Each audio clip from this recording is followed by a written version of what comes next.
أهلا وسهلا بيكم في فيديو جديد. وحشتوني جدا جدا يا فانزاتي، عاملين ايه؟ أتمنى تكونوا كلكم بخير إن شاء الله.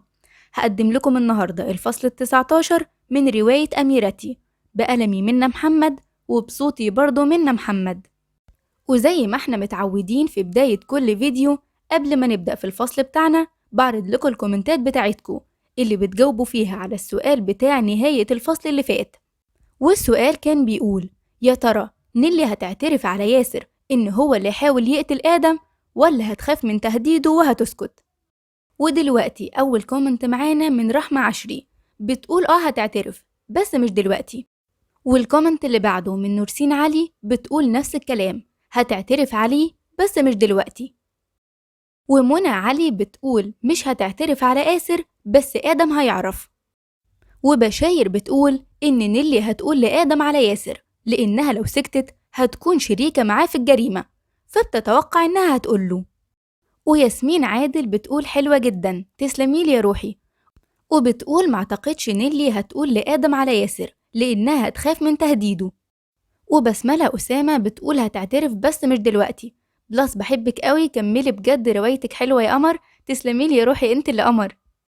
وإن اس بتقول هتعترف وبجد الرواية حلوة قوي وانا بحبك قوي، تسلميلي يا جميلة انا كمان بحبك. ودلوقتي بقى نختم باخر كومنت معانا من كومنتات الاجابات. الكومنت من عائشة محمد وبتقول فيه هي اكيد هتستنى الوقت والمكان المناسب وتعترف، او ممكن برضو ادم يعرف بأساليبه. وباقي الكومنت حاجة كده يا جماعة في منتهى اللطف. ونختم بقى المقدمة بالكومنتات القمر دي اللي من الناس القمر اللي انا بحبهم جدا.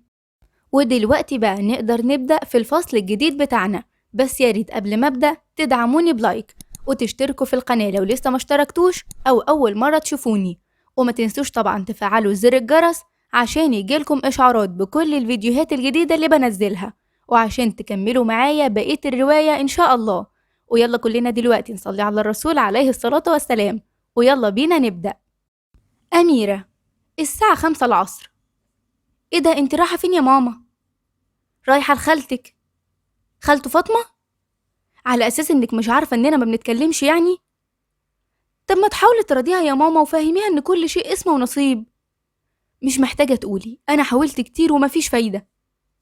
طب أنا كنت عاوزة أروح لمنى، ده بدل ما تيجي معايا عند خالتك. بس أنا كنت عاوزة أتكلم معاها في حاجة مهمة. وإيه هي بقى الحاجة المهمة دي؟ إن نرجع الشغل، عشان كده ممكن نترفد. طب وأخوكي مين هيقعد معاه؟ تاخديه معاكي؟ لا يا ماما، اخده معايا ايه بس؟ هيضايقني ويفضل يقول زهقان وعاوز اروح. خديه معاك انتي يلعب هناك. طيب خلاص هاخده انا. شوية وماما لبست امجد وخدته معاها ونزلت، وانا دخلت على اوضتي غيرت هدومي وكلمت منى اعرفها اني جايه لها. لبست دريس كحلي وعليه ورود بيضة بسيطة وطرحة بينك، لفتها اللفة التركي المعتادة بتاعتي ونزلت من البيت. بعد ما فتحت باب الأسانسير لقيت آدم في وشي عند مدخل العمارة بتاعتي. آدم، ازيك؟ ايه اللي جابك هنا؟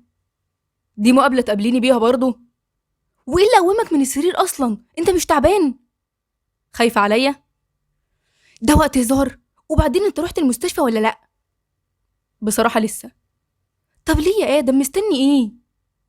مستنى اشوفك الأول، عشان مش عارف لو مشيت دلوقتي هاجي هنا تاني ولا لأ. طب مش هتيجي ليه يعني؟ مش ده بيتك برضو؟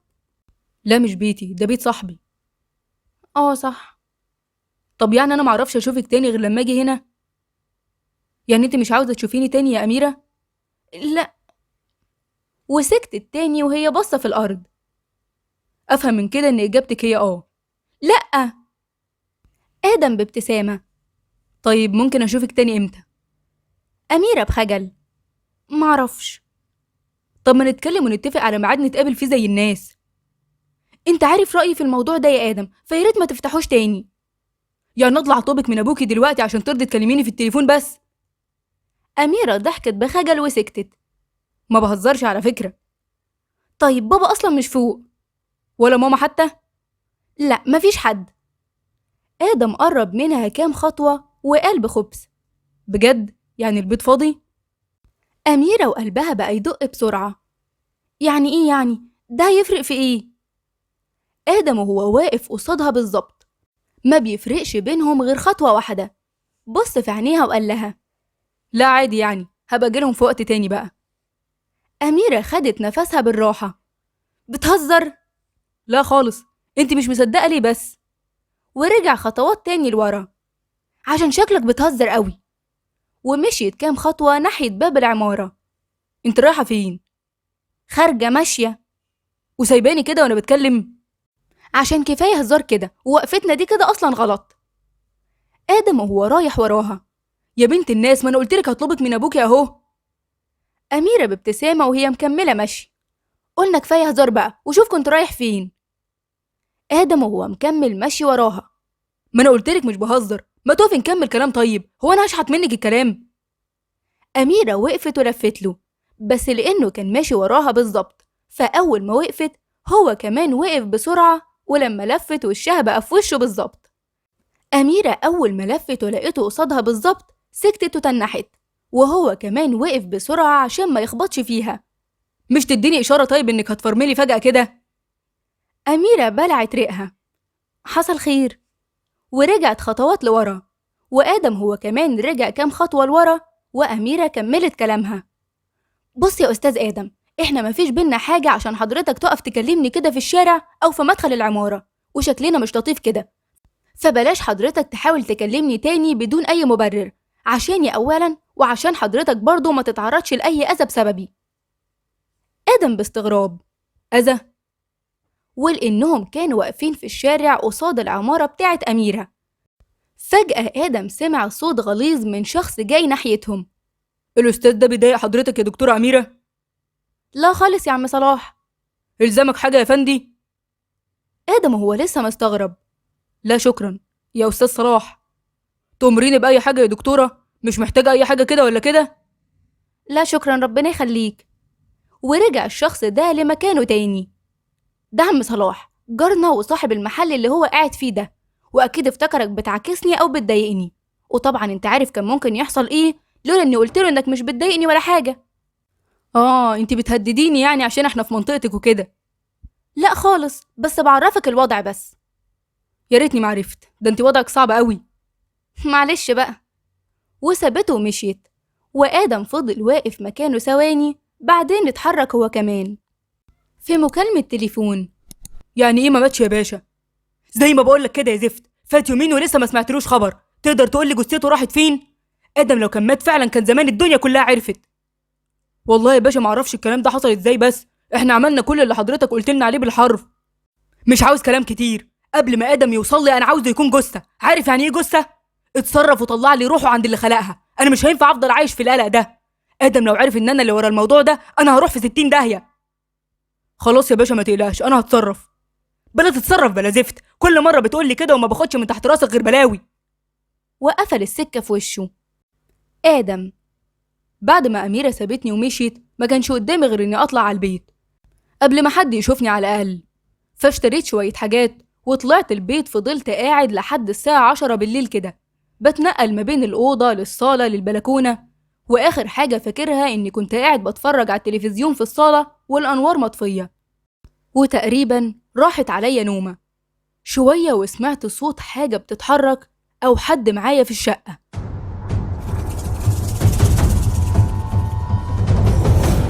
يا دوب قمت من مكاني لقيت حد جاي بيمسكني من ورايا، حط ايده على بقي وكان لابس جلافز، وفجأة حسيت بشكة إبرة في رقبتي من الجنب، والشخص ده طلع يجري من البيت.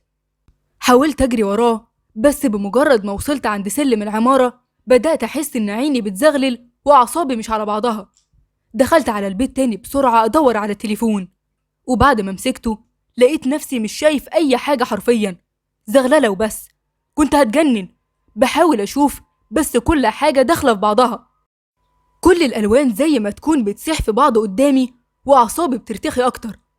ما كانش قدامي غير حل واحد بس. نزلت بسرعة من العمارة على الشارع ودخلت على العمارة اللي قصادي. وصلت لشقة أميرة بالعافية وقعدت أخبط على الباب جامد. فجأة الباب اتفتح، وقبل ما أشوف مين اللي فتح لي الباب كانت الرؤية راحت خالص، وما بقيتش قادر أقف على رجلي. في إحدى أكبر المستشفيات الخاصة بالقاهرة، بدأت أفتح عيني بالعافية، لقيت نفسي نايم على سرير في المستشفى. رفعت إيدي وشلت جهاز التنفس من على بقي وقلت بصعوبة: أنا فين؟ لقيت حد جه قرب عليا بسرعة، وكانت ماما فاضية وهي بتعيط. آدم حبيبي، أنت كويس؟ حاسس بإيه؟ بابا ضغط على زرار نده على الممرضة تيجي تشوفني، والممرضة بلغت الدكتور. وبعد ساعة تقريبا ابتديت أفوق أكتر، فرفعولي ظهر السرير شوية وبدأوا يحكولي اللي حصل، وإني كنت واخد حقنة فيها سم، ولولا إني جيت المستشفى في الوقت المناسب ما كانوش هيعرفوا يعملولي حاجة وكنت هموت. ساعتها افتكرت لما كنت في البيت وفي واحد دخل عليا واداني حقنة فعلا، وإني رحت على بيت أميرة وبس. دي آخر حاجة فاكرها. وكمان بابا قال لي إني بقالي أسبوع في غيبوبة. آدم بتعب: انت لسه معرفتش مين الكلب ده يا بابا؟ اهدى بس يا حبيبي، ما تفكرش انت في الموضوع ده دلوقتي وانا هتصرف. مين؟ دخل رائد اسمه حسين ومعاه عسكري. انا عرفت ان استاذ ادم فاق ومحتاج اتكلم معاه شويه. هو حضرتك مش شايف انه لسه تعبان؟ ده لسه فايق من شويه، هو لحق يرتاح اصلا؟ يوسف قطعها: استني انت يا فاديه. وقام وقف واخد الرائد وطلعوا بره الاوضه. معلش يعني بعد اذن حضرتك، هو فاق بس لسه تعبان ومش هيقدر يتكلم دلوقتي خالص، لو ممكن تيجوا بكره يكون احسن. انا مقدر الحاله اللي هو فيها ومش هتقل عليه، هم كام سؤال بس. طب انا هدخل اساله، ولو يقدر يقابل حضرتك ويجاوب على اسئلتك هبلغ حضرتك على طول. تمام، مفيش مشكله. ورجع بابا ادم تاني لغرفه ادم ودخل وقفل الباب وراه. الرائد حسين محتاج يسالك كام سؤال كده يا ادم، انا عارف انك تعبان بس يفضل تتكلم معاه دلوقتي شويه احسن عشان يمشي واتصرف انا في الموضوع ده ونخلص. خلاص ماشي يا بابا، دخله. ما تضغطش على نفسك يا حبيبي، ولو حسيت انك تعبان ومش قادر تتكلم قوله انك تعبان، ماشي يا حبيبي؟ حاضر يا ماما. يوسف وفادية خرجوا، والرائد والعسكري اللي معاه دخلوا لآدم. الرائد قعد يسأل آدم شوية أسئلة، زي مثلا متوقع مين اللي عمل كده؟ طب الكلام ده حصل ازاي؟ طب انت شفت الشخص اللي دخل عليك البيت ده قبل كده؟ شفت وشه؟ طب لو شفته تعرفه؟ وهكذا من بقية الأسئلة دي. بس في النهاية الرائد يعتبر ما خدش معلومة مفيدة من آدم ومشي. أميرة: كنت قاعدة في أوضتي على السرير وماسكة الفون، فجأة الفون رن. ألو، ها في جديد؟ أبشري يا ستي، المريض اللي كنت موصاني عليه فاق النهاردة. بجد؟ احلفي. أيوة بجد، وأنا هضحك عليكي ليه بس؟ طب هو فاق من إمتى؟ هو كويس؟ معرفش بالظبط فاق إمتى، أنا لسه جاي الشيفت بتاعي دلوقتي وبصيت عليه عرفت إنه فاق وشكله كويس الحمد لله، ما تقلقيش عليه قوي كده، ده آدم الملكي. بجد ربنا يطمن قلبك زي ما طمنتي قلبي، بس ما تنسيش حلاوتي بس. ده أنا هديكي حلاوة قد كده، انتي تأمري. ماشي يا عسل، يلا سلام عشان أروح أشوف شغلي. سلام، بس مش هوصيكي على آدم ها، وليكي مني اللي تطلبيه يا ستي. ماشي يلا سلام. سلام. وقفلت المكالمة وأنا مش على أعصابي، هموت وأروح له المستشفى، حاسة إن قلبي عاوز ينط من مكانه ويروح يطمن عليه ويشوفه. بس هروح بصفتي إيه؟ ولا هقول إيه لماما؟ ولا عيلته أصلا هيقولوا عليا إيه لو رحت له؟ أوف. شوية وخرجت من أوضتي ورحت أجهز الغدا. وعلى العصر كده بابا جه عشان يتغدى ويريح، بس وإحنا قاعدين بناكل قال لي حاجة طيرتني من الفرحة، وده الحوار اللي دار وقت الغدا. تعرفي صحيح يا خديجة، وأنا في الشغل النهاردة جاتلي مكالمة غريبة جدا. خديجة باستغراب: مكالمة غريبة؟ أيوة، تخيلي أهل الولد اللي كان جالنا من أسبوع ووقع قصاد الباب في نص الليل ده ووديناه المستشفى، اتصلوا بيا وقالوا لي إن الولد فاق بالسلامة الحمد لله وعاوزيني أروح لهم عشان يشكروني. يا ما أنت كريم يا رب، الحمد لله إنه فاق، بس أكيد أنت مش هتاخد منهم حاجة يا سعيد. أكيد طبعا يا خديجة، بس أنا كنت متردد أروح بصراحة. أميرة بتسرع: ليه بس يا بابا؟ متردد ليه يا سعيد؟ يعني مش عارف. ما تترددش يا سعيد وروح زوره، ده حتى زيارة المريض واجب، وعشان تكمل جميلك للآخر برضه وتبقى عملت اللي عليك. خلاص ماشي، هتيجي معايا؟ اجي اعمل ايه بس؟ روح انت قوم بالواجب، البركة فيك. اجي معاك انا يا بابا؟ يا ريت، انا مش عاوز اروح لوحدي. خلاص هاجي معاك. وانتي هتروحي تعملي ايه بقى يا أميرة؟ الله، مش بابا بيقول مش عاوز يروح لوحده؟ وبعدين مش انا برضو اللي انقذته اصلا، من حقي اروح. يا لئيمة. سعيد بضحك. معاها حق يا خديجة، هي اللي فتحت الباب وكلمت الإسعاف. بصراحة كده هي اللي تستحق تروح أصلا، وأنا كده اللي رايح معاها. ابتسمت ابتسامة عريضة وسكت، وانتهى الحوار على كده. وبكده يكون الفصل بتاعنا النهاردة خلص. أتمنى يكون عجبكم وتكونوا استمتعتوا. عاوزاكوا بقى تكتبولي في الكومنتات تفتكروا ايه اللي ممكن يحصل لما أميرة تروح لآدم المستشفى. وبس كده، ياريت بقى ما تنسوش تدعموني بلايك وتشتركوا في القناة وتفعلوا زر الجرس عشان يجيلكم إشعارات بكل الفيديوهات الجديدة اللي بنزلها، وعشان تكملوا معايا بقية الرواية إن شاء الله. وياريت كمان كلنا نصلي على الرسول عليه الصلاة والسلام. وبس كده، أشوفكم الفيديو الجاي على خير إن شاء الله.